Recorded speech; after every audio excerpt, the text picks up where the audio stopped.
Hey guys, welcome back to my channel. So this is part 43 of the woman that married a man that didn't exist. If you are seeing this for the first time, the playlist will be in the description. So go check the description.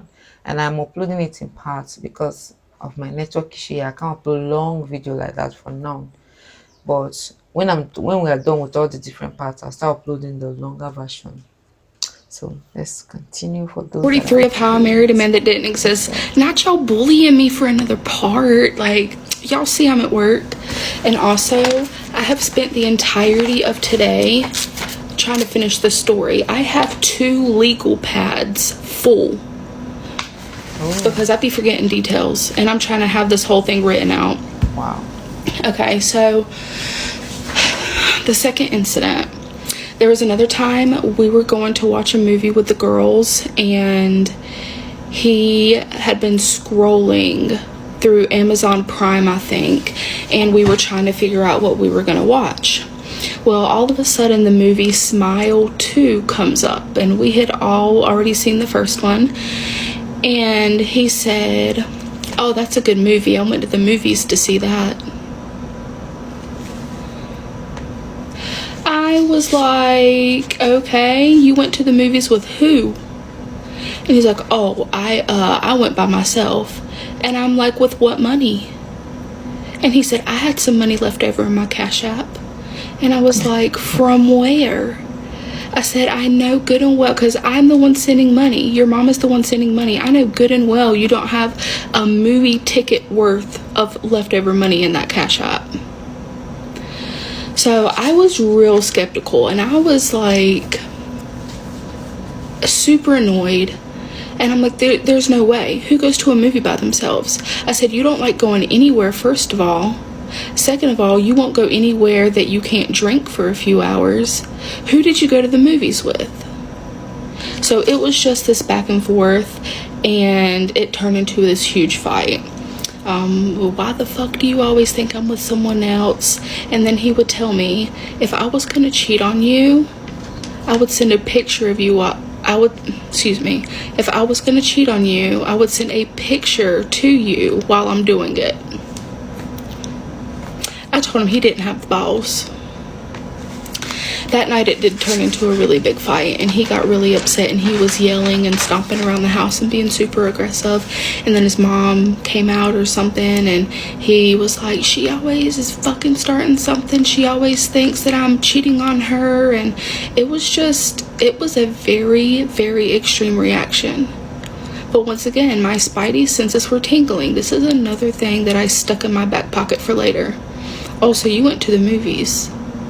Also, I brought up, if you would have went to the movies by yourself to see this movie, you would have immediately told me about it. You would have told me how good the movie was, how I should watch it. He would have done that. He liked to brag about things. All right. So moving on to the next part. He was home now, and a hurricane was coming. I was really scared because it said it was supposed to be bad. We had been preparing the house, buying supplies, making a plan, and keeping a close eye on the weather. So he had stated multiple times that before the storm hit, he was going to go back to Amber and Joe's. This immediately rubbed me the wrong way. So he could help. I was like, help? Help them with what? He is there. He can take care of his family. He can take care of his home. Your family is here. Like, what the fuck are you thinking? So I said, "Are you not worried about the safety of our children? Are you not worried about me? Like, what do you mean you're gonna leave and go back?" So I got Because he wanted to go and spend time. For him, that's a perfect opportunity to spend time with his new woman, and it will be okay because really upset as the storm was getting closer. We went to fill up the car. The lines were backed up all the way to the street. Like, it was backed up, and this was every gas station. They were running out of gas. The pumps were moving incredibly slow. And while we were there, people were fighting. And at some point, there was an altercation, and this woman had got a gun from her trunk it was a thing, and I was scared. I was already on edge. I was nervous. You guys have to remember, during this time, I'm extremely emotionally drained. I'm not thinking clearly ever at this point. So I was like, this is too much for me. Like, I was just kind of freaking out. I was really upset. So I was kind of like holding on to like his arm on the way home, and he said, "You're really scared, aren't you?" And I told him, yeah, and I cried. So he said he would stay with us during the storm. And I remember praising him for that. Like, "Oh my God, really, baby? Like, you'll stay with us? Oh, I love you so much. Thank you so much." Like, I thought he had seen me. I thought that he was like, "Oh, my wife. Like, my wife needs me." And you know, the crazy thing is, he acted like that was a favor. I'll stay. I reckon I'll stay. He acted like it was a favor. And I melted. It's crazy to me. I felt like I finally had his attention again. So the storm comes and we lose power for like 3 days. And if you live in Florida and you lose power during a hurricane, you know what that means. You're miserable. You're hot as fuck. You can't cook. Like, it's just a whole thing. So on the night of October 10th, we were all outside. Rob was cooking on the grill. The girls were running around.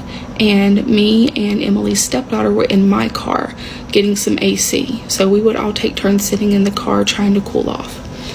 Well, we were listening to music, and I had like my windows down and the music was like coming out or whatever. And at that point, I realized that Rob's phone was connected to my car, my Bluetooth, because he was playing his music. So I immediately went to the call function on my car, and it pulled up all of the most recent calls in and out. I took my phone out and I took a picture of 2 screens. It was all of the calls from like the last anywhere from 3 to 7 days. I took pictures and I immediately exited out. I put the pictures in my hidden folder on my phone to save them for later. So now is an important time to note that Rob would never tell me where he was. So I knew he was in Spring Hill, which is close to Tampa, but he would never tell me where Amber and Joe lived. So he refused to give me an address. He called me crazy, and that he said he knew if he gave me the address that I would show up there. Now, mind you, when I asked for the address, it was because I wanted to send him something. And I was like, what? Like, what makes you think I'm gonna just pop up like that? He's never known me to be crazy. Like, I've never done unhinged things. So it was just an excuse to keep me as far away as possible. He was just extremely secretive about everything. So I looked up the numbers. There were 3 numbers I got that I was suspicious about. The first number was a friend of his that I was also friends with. The second number was the girl's uncle that I met at the Celebration of Life. And the third number I couldn't find anything on. I did a Google search. I did a Fast People search. I did any website that I have always used, and nothing came up. It came up as like unregistered. So I saved it in my phone under question mark, and I tucked it away to come back to. So I know the question is going to be why I didn't call or text that number, because I had to be very smart about how I went about this. If he knew I was onto something, it could spook him enough to where I would never have answers. If he knew I was getting close to finding answers or really figure out what was going on, then he may have never come back to the house. There's a lot of possibilities. He also could have gotten very angry and he could have hurt me. He was completely capable of that with the aggression and the anger that he had. So like I said, I saved it under question mark in my phone because I knew I was going to need that one day. All right, we're going to stop here and we are going.